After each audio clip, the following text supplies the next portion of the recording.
Hi, I'm Umbra Fisk, and we're at the film premiere of The Age of Stupid, and we're on the green carpet, celebrities and world leaders showing up in rickshaws and sailboats and on bicycles. The carpet is actually green.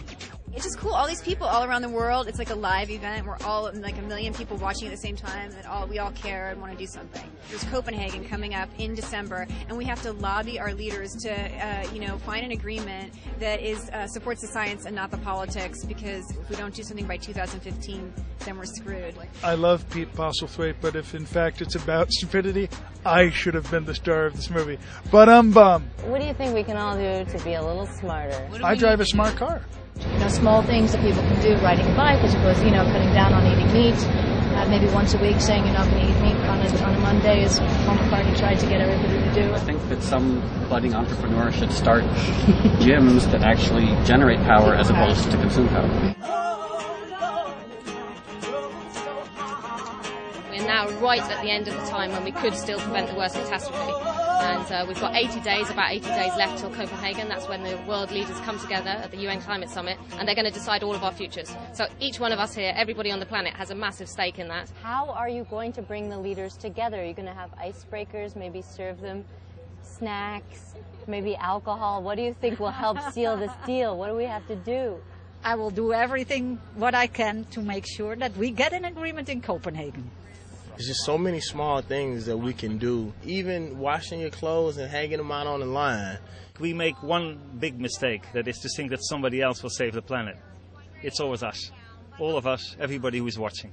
If I look here to New York City, according to this movie, when we don't look out for the planet, this will be all underwater. You see climate change affecting Bangladesh? Oh, very much so. Bangladesh is very much a land coming out of the sea almost, and if the water rises, there is danger that parts of it will go below, underwater. Already the tides are higher than before, and people will be displaced. In Africa, due to climate change, we have droughts and consequently famine. This is a time to say we need to do something. We brought 20 church leaders, bishops, a cardinal, and development workers and climate experts from all continents to New York to put pressure on governments to come to an ambitious agreement here in New York.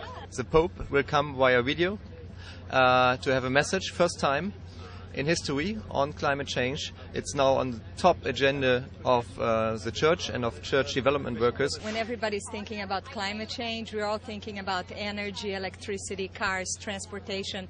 Most people do not know that about 18 to 20% of emissions are taking place due to deforestation in developing countries. Just a few weeks ago I finished rowing from Hawaii to Kiribati, and it's all about raising awareness of climate change. Each of my big ocean rows has taken about 1 million oar strokes, and one oar stroke doesn't get me very far. And I think environmentally a lot of people feel like their individual actions are just, so to speak, a drop in the ocean and not really going to make a difference. And what I want to say is my million oar strokes, my million tiny little oar strokes, took me across 3,000 miles of ocean.